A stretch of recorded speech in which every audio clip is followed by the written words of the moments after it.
A paz do Senhor, povo de Deus, louvado seja o nome do Senhor Jesus Cristo, mais um Desperta Crente, 23 de abril, aleluia, de 2024, mais um dia que o Senhor nos permitiu estar de pé. Nós estamos alegres na presença do Senhor, porque Deus é bom, independente do cenário, independente da luta, independente da prova, o Senhor tem nos dado vitória, o Senhor tem nos dado força para prosseguir, o Senhor tem nos permitido levantar, e eu quero ser grata ao Senhor esta manhã, pela sua companhia, pela sua vida neste canal. Muito obrigado, porque você tem se inscrito, tem confiado em tudo aquilo que o Senhor tem colocado em minhas mãos. Eu creio que o Senhor recompensará com muita graça, misericórdia e bênçãos vindas do nosso Deus para a tua vida. Amém? Que Deus continue te abençoando. Vamos lá.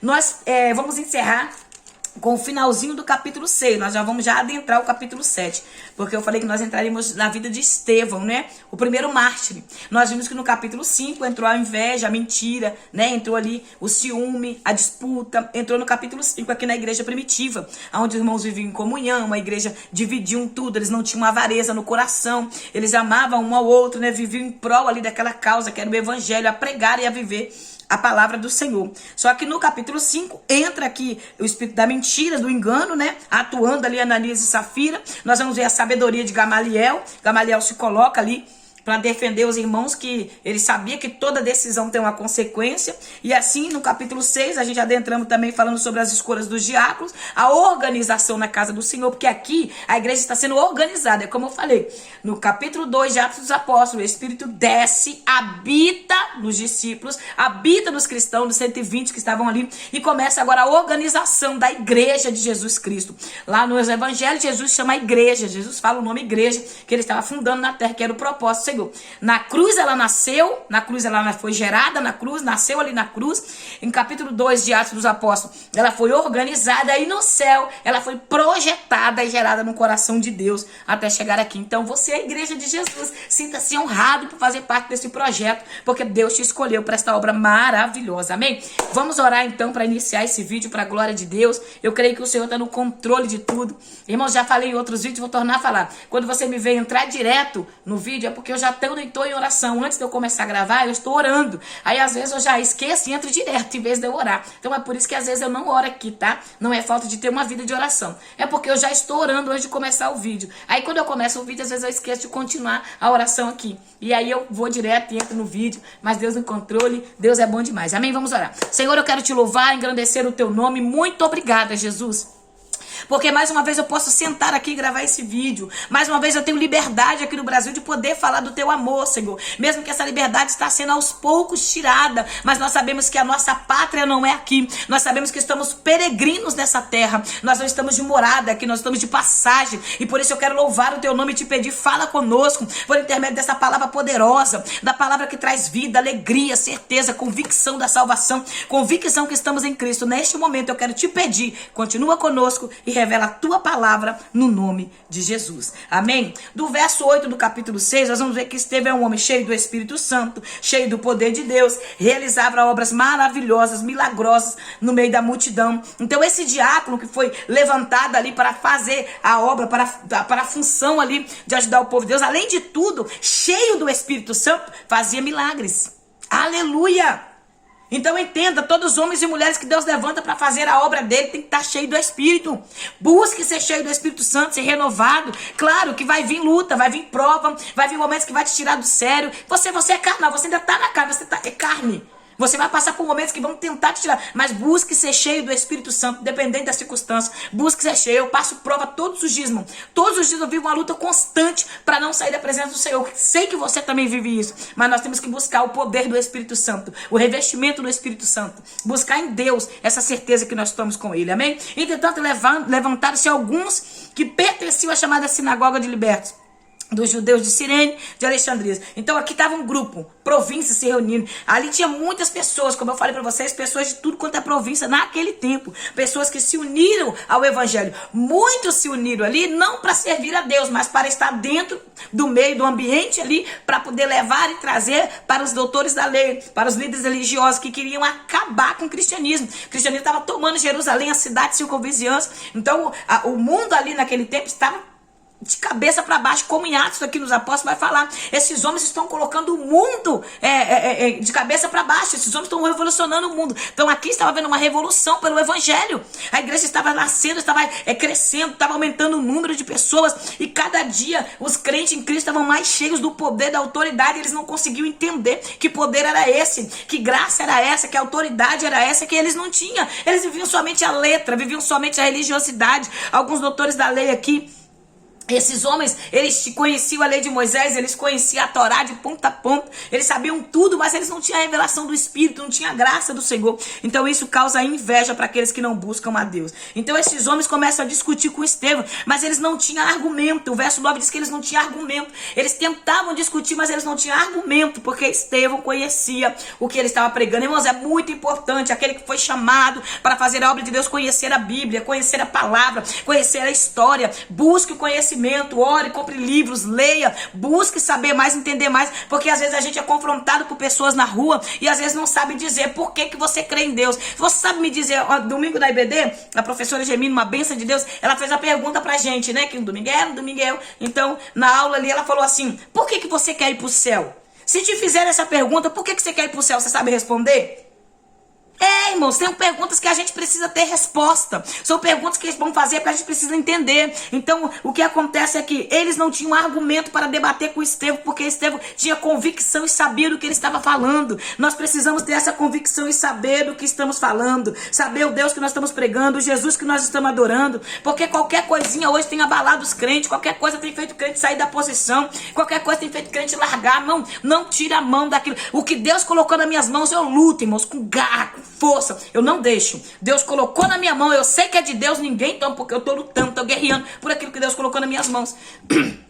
Então você precisa entender que a maior luta que você está travando é com você mesmo. É para você ser salva. É para você ser salva. A maior luta que você batalha é com você mesmo. Contra os seus desejos, contra os sentimentos que você tem dentro de você. O problema é que hoje, nos dias atuais, Satanás ensinou a muitos que se dizem cristãos a falsificar as suas verdadeiras intenções, a falsificar verdadeiros sentimentos que tem dentro de si. Então é isso que acontece. Pessoas falsificam a sua vida e vivem uma vida rasa, uma vida sem profundidade em Cristo. Então vamos lá. Ele começa aqui a entender tudo que estava acontecendo e ele começa a pregar com muita graça, ousadia e autoridade. Não dá para parar, não dá para calar, não dá para matar, então vamos levantar calúnia, vamos tentar destruir. Então eles inventam uma acusação, pegam homens, subornam homens, porque tem pessoas que é subordinado pelo diabo dentro da igreja, que levanta calúnia, defamação contra o nome do povo de Deus, pessoas que não conseguem parar, tem inveja, aí levanta calúnia, começa a falar mal, insinua com palavras, pessoas que são subordinadas pelo diabo dentro da igreja para defamar o povo de Deus. Então essas pessoas aqui foram subordinados. Alguns homens foram subordinados para quê? Para caluniar Estevão. Nós temos ouvido proferido palavras ultrajantes contra Moisés e contra Deus. Aqui ele estava dizendo que Estevão estava indo contra a lei de Moisés e contra Deus. Por quê? Porque era pecado de apedrejamento. Para eles, blasfemar contra Deus, blasfemar contra a lei, tinham que ser apedrejados, judeus religiosos. Então, só que eles não tinham essa autoridade de apedrejar. Mas os romanos tinham, que era o romano que governava naquele tempo. E eles levam ele até os líderes religiosos, os mestres da lei, os doutores da lei. E prendendo Estevão, conduziram à presença do sinédrio. Leva lá para o sinédrio, porque o projeto de Satanás é recrutar pessoas, um contra o outro. O projeto do diabo é recrutar. Você pode ver, a fofoqueira ela nunca tá sozinho, o caluniador ele nunca tá sozinho. Ele solta ali como um rastro de pó e sai escorregando, só passa na boca dos fofoqueiros. Eu já preguei uma vez sobre os calangos, sobre o calango, e o calango é a mesma coisa de um fofoqueiro. O calango se comunica mudando de cor no ambiente. O ambiente que ele chega, ele muda de cor para que os outros calangos reconheçam quem ele é. A língua do calango, ela mata. O veneno está na língua. E os fofoqueiros, o veneno deles está na língua. Pessoa fofoqueira carrega o veneno na língua. Contendeira, que gosta de ver. Aí ele chega no ambiente, eles se comunicam. Eles fazem um som que ele se comunica para os outros calangos que estão no ambiente, que ele chegou ali. E ele identifica quem é os outros calangos que estão no lugar. Ele se adapta a qualquer ambiente que ele chega. A qualquer ambiente que ele chegar, ele se adapta. Ele muda a cor e se coloca no ambiente. Então o fofoqueiro, ele sempre vai parecer bonzinho, sempre vai parecer honesto, sempre vai parecer uma pessoa boa de coração, mas não vale nada. Por trás está o veneno na língua. Então são esse tipo de pessoas. Eles saem espalhando. Aqui eles foram pagos, subordinados para espalhar uma calúnia. Eles espalharam essa calúnia. E essa calúnia vai como rastro de pólvora. É isso que o diabo faz. Quando ele quer parar alguém, ele levanta calúnia, ele levanta contenda. E aí coloca na boca de quem? Dos calangos da igreja, os fofoqueiros da igreja. Que aí sai espalhando como rastro de pólvora. Olha, a missionária fez isso. Olha, a missionária fez aquilo. A missionária não sabe nem o que estão falando, mas aí o rastro de pólvora está correndo. Então,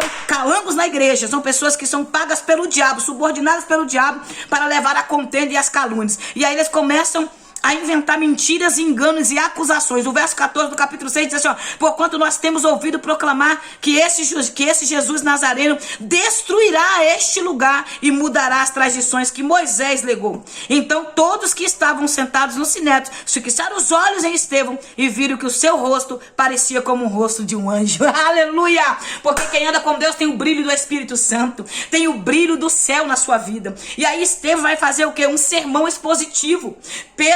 Estevão vai se colocar ali e vai chamar a atenção do povo para ele. E ele vai trazer em 66 versículos, ele vai traduzir a Bíblia.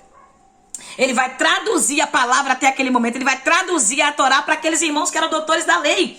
Ele vai trazer a reflexão que eles não têm. Eles são doutores da lei, aprofundados na lei, conhecem a lei, mas não entendia nada. Porque, irmãos, quem não tem a presença do Espírito Santo na vida, lê a Bíblia somente como um livro. Quem não tem a presença do Espírito, quem não tem a revelação, porque o Espírito Santo é o professor, é ele que revela, é ele que traz o entendimento da palavra. É por isso que muita gente fala, eu leio a Bíblia e não consigo entender. Vê o que está na sua vida faltando ser tirado para você começar a entender, porque quando você lê a Bíblia com a companhia do Espírito Santo, e ele te ajuda a você entender aquilo que o Senhor está revelando ao teu coração. Em nome de Jesus, neste momento eu quero decretar sobre a sua vida a bênção do céu, a revelação do Espírito de Deus, a companhia do Espírito Santo de Deus na sua vida, quando você lê a palavra do Senhor. Não aceite mais você ler a Bíblia e não entender. Busque em Deus, ao Espírito de Deus, a quem revela que ele é o professor. Ele vai usar a boca deste homem aqui, cheio do Espírito Santo, para revelar para aqueles doutores da lei na sinagoga, aonde eles deveriam estar ensinando e não tinha a revelação do Espírito, a palavra de Deus. E ele começa a chamar a atenção do sumo sacerdote,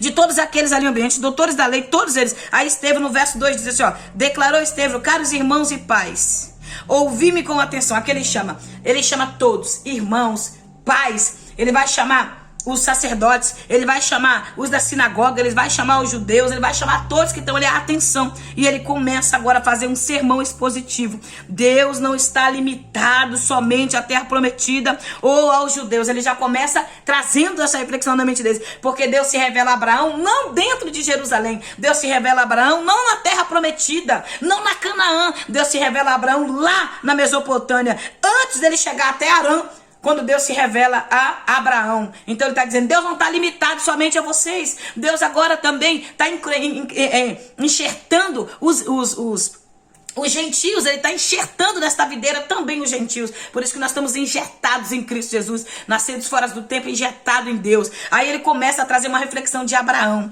Ele vai vindo, trazendo toda a história de Abraão. Quando o Senhor deu a ordem, sai da tua terra, da tua parentela, vai para a terra que eu te mostrarei, no verso 3. No verso 4 ele vai falar que Abraão ouviu a voz de Deus e se estabeleceu em Arã. Após a morte do seu pai, o Senhor trouxe ele para a terra que eles estavam habitando, que era a terra de Canaã, ali em Jerusalém. E ali eles estavam habitando aquela terra. Então Deus fez a promessa para Abraão depois que Abraão já até chegou na terra, mas Deus não deu nenhum palmo de terra naquele lugar para ele. A promessa que aquela terra seria do povo de Deus veio depois. Depois o Senhor fez essa promessa, falou que eles passariam 400 anos no Egito, seriam ali escravizados. Depois o Senhor se levantaria, libertaria o povo, traria o povo em liberdade, julgaria aquela nação que fez o povo escravo. Dali ele vai trazendo a vida dos patriarcas, vai falar ali entre Isaac e Jacó. Do verso 9 diante ele vai trazendo também essa reflexão. Traz José, vai falar que os irmãos de José traíram José, né? Levaram José para a prisão, para o calabouço. E José é um tipo de Cristo, mostrando a traição que Jesus passaria como os judeus, os irmãos de Jesus traíram ele para levar até a cruz. Então eles vão ficar tão irados com tudo que ele está ouvindo. Ele traz uma reflexão. Ele traz reflexão não, meu Deus, como dizer? Ele traz um sermão expositivo da história, tão claro, desde Gênesis. Ele vai trazer Gênesis, ele vai abrir Gênesis para que eles entendam, e ele vai vindo, vai trazendo, ele vai falar de José, ele vai falar quando José foi traído, foi levado, depois a fome veio, José, na primeira visita dos irmãos, José não se revela, na segunda José se revela, José manda trazer os seus irmãos. Aqui ele vai falar que aproximadamente 75 pessoas veio de lá e foram para o Egito. Mas no texto lá, quando você lê lá em Êxodo, em Deuteronômio, você vai ver, Deuteronômio, você vai ver que fala 70. Aqui alguns estudiosos, alguns leitores da Bíblia, eles discutem muito sobre isso aqui, porque Estevão fala que 75 pessoas, e lá em Deuteronômio no capítulo 1, se eu não me engano, vai falar, não, em Êxodo no capítulo 1 vai falar de 70 pessoas que saem, né, e entram ali no Egito junto com Isaac, com Jacó. Então a gente vai entender que não é contradição, tá, irmãos? Não é contradição com a Bíblia, né? Mas eu não vou entrar nesse assunto, porque isso que dá muito assunto para falar. Então deixa, né? Porque o Senhor sabe o porquê que Estevão escreve 75. Então, Abraão, Isaac, ele vem vindo com a história. Daqui a pouco ele vai entrar na história de Davi. Vai trazer o exemplo de Moisés, depois dos patriarcas. Ele entra em Moisés para trazer ali a libertação através de Moisés. Depois ele vai falar de Davi, vai falar de Salomão. E aqui ele vai começar entrando, trazendo essa reflexão para a vida de cada um de nós. Ó, o verso 32 diz assim, ó, eu sou o Deus de teus pais, o Deus de Abraão, o Deus de Isaac, o Deus de Jacó, o Deus de Moisés. Ficou trêmulo de medo e não ousava erguer os olhos. É quando Moisés foi na sarça, ali no capítulo 3 de Êxodo, e ele ficou trêmulo com a presença do Senhor, a graça de Deus ali que foi derramada sobre aquela sarça, e o Senhor manda ele tirar a sandália dos pés, que o lugar que ele estava era santo. Então no verso 37 ele fala, este Moisés que disse aos israelitas, Deus vos levantará dentre vós um profeta semelhante a mim, no caso Jesus, só que porém seria maior do que Moisés. Moisés esteve na congregação no deserto com o anjo com Jesus, que lhe falava no Monte Sinai, e com nossos antepassados recebeu palavras vivas a fim de nossos seres transmitidos. Então o Senhor estava no Monte Sinai com Moisés e deu as palavras vivas transmitidas para que eles recebessem essa salvação. Mas os judeus com seus olhos espirituais fechados não receberam, e o Senhor abriu a oportunidade para nós, os gentios, para os brasileiros, para todos aqueles que aceitam, para japoneses, para todos aqueles que aceitam. Não tem placa, não tem nação. Deus, ele abriu para que nós aceitamos ele como Senhor de nossas vidas. Tailandês, todas as nações que quiserem, todo ser humano que quiser servir ao Senhor, o Senhor está convocando e o chamando em nome de Jesus. Deus é maravilhoso. Em seus corações retrocederam ao Egito. Muitos deles voltaram atrás, pediram um bezerro para que Arão fizesse. E ali ele vai trazendo essa reflexão poderosa. E tendo recebido os nossos antepassados, levaram sobre a direção de Josué, quando tomaram posse da terra nas nações que Deus expulsou diante deles. E esse tal tabernáculo permaneceu nessa terra até a época de Davi, que recebeu a graça da parte de Deus e rogou-lhe fosse concedida edificar uma habitação para Deus. Davi sentiu o desejo no coração de construir uma habitação para Deus, um lugar para adorar o Senhor, uma casa. Mas o Senhor não habita em templos terrenos. Onde Deus habita? Hoje ele habita dentro de nós. Aleluia, glória a Deus por isso. Hoje ele habita dentro de mim e de você. Aí o verso 47 diz assim, apesar disso, já estou no capítulo 7, tá, irmãos? Já entramos no capítulo 7, porque eu quero chegar no finalzinho aqui, que é do verso 54, para a gente encerrar. É muito grande esse capítulo, não dá pra gente versículo por versículo, ele tem 60 versículos, 66. Ele tem 60 versículos esse capítulo, também, capítulo 7, nós estamos aqui já. No verso 47 do capítulo 7 diz assim, apesar disso, foi Salomão quem ele construiu. Deus permitiu que Salomão, o filho de Davi, construísse essa casa que Davi queria. Mas Davi deixou tudo preparado para Salomão. Davi preparou tudo.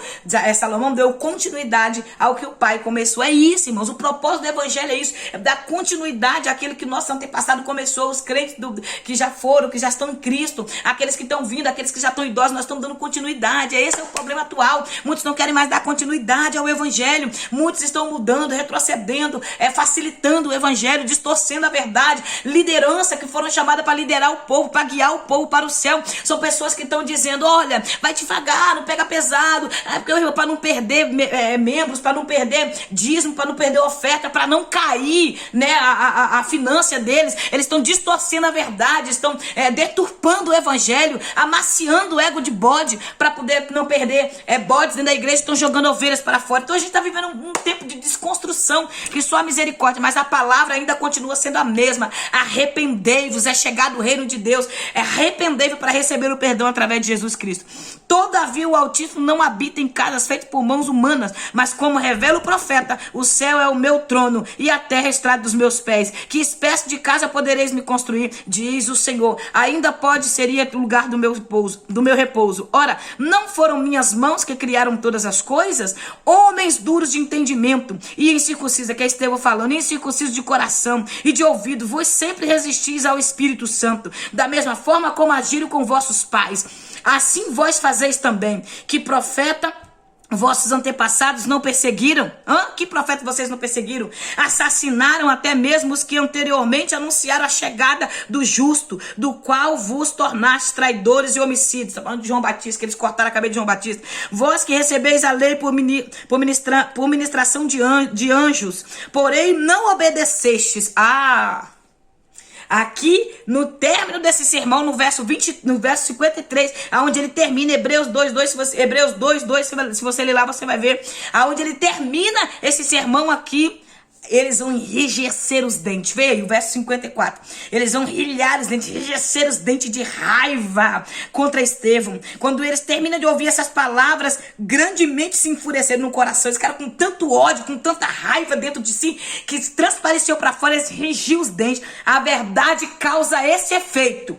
A verdade causa esse efeito quando ela não é aceita. A verdade da palavra de Deus causa esse efeito quando ela não é aceita. Então se prepare. Você vai pregar a palavra para pessoas que não vão aceitar ela e vão enrijecer o coração, vão enrijecer os dentes de ódio e vão se voltar contra você para querer apedrejar. É isso que acontece. Quando a palavra não é aceita da forma que ela é, esse é o efeito que ela causa. Quando a pessoa aceita ela e bom agrado, recebe a verdade e quer mudar, ela vai causar um efeito de transformação na vida do pecador. O pecador vai se entregar ao Senhor, a vida vai ser transformado, vai ser totalmente mudado. Mas quando ele não quer, quando ela não quer, é isso aqui que causa. O efeito da palavra, o efeito da verdade causa isso aqui: raiva, enfurecimento no coração, ira, e aí se levantam contra. É isso que a igreja precisa ter esse entendimento. A verdade confronta o pecador. E o pecador que não quer mudança, ele vai se levantar contra aqueles que estão pregando a verdade. Contudo, Estevão, cheio do Espírito Santo, ergueu os olhos e em direção ao céu contemplou a glória de Deus e Jesus de pé. E à direita de Deus, meu Deus, só quem está cheio, irmãos, do Espírito Santo, só quem está cheio vê o céu por dentro. Só quem anda com a cabeça no céu, só quem anda olhando para Deus, só quem anda com o coração cheio da vontade de fazer a obra de Deus é que consegue entender e ver essa direção. Ergueu os olhos em direção ao céu. Está sendo apedrejado? Erga os olhos em direção ao céu. Está sendo caluniado? Erga os olhos em direção ao céu. Está sendo perseguido? Erga os olhos em direção ao céu. Não tire os olhos do céu para você contemplar a glória de Deus. O momento que mais contemplamos a glória de Deus é o momento da perseguição, é o momento da calúnia, é o momento da escassez, é o momento de dor, de sofrimento, é o momento que mais nós encontramos com Deus, o momento que mais temos experiência. E Jesus em pé à direita de Deus. Só consegue ver Jesus, irmãos, quem está com os olhos erguidos ao céu, fixados em Cristo. Continue olhando para o Senhor, continue olhando para Deus, continue olhando para o Senhor. Olhe para a igreja, mas saiba que a igreja é constituída de pessoas falhas, pecadoras, errantes. Mas olhe para Jesus, olhe para Ele que é o autor e consumador da fé, para que nada venha te tirar desse foco. E exclamou: eis que vejo os céus abertos e o Filho do Homem em pé à direita de Deus. Só vê o céu aberto, irmãos, quem anda cheio do Espírito Santo. Só vê o céu por dentro quem anda cheio. Há pessoas que vê o céu de bronze, céu fechado, porque não consegue mais abandonar o seu eu, as suas vontades, o seu querer. É uma luta abandonar nossas vontades. É verdade, não é fácil abandonar o eu. Não é fácil você renunciar à sua carne, às suas vontades, aos seus desejos, às suas vontades de dizer quando é para você ficar calado. Não é fácil, mas basta você tomar uma decisão sábia que muda todo o seu amanhã. Arrastando para fora, eles ficaram com tanta ira e atiraram juntos contra ele. Arrastando ele para fora, o apedrejaram. As testemunhas deixaram suas roupas aos pés de um jovem chamado Saulo. Aqui começa a entrar a história desse homem poderoso que Jesus usou tanto. Depois de Jesus, um dos maiores missionários, Saulo, que vai se tornar Paulo. Um grande homem de Deus. Assim, enquanto apedrejavam Estevão, que declarava em oração. Como que ele estava sendo apedrejado? Ele estava em quê? Em oração.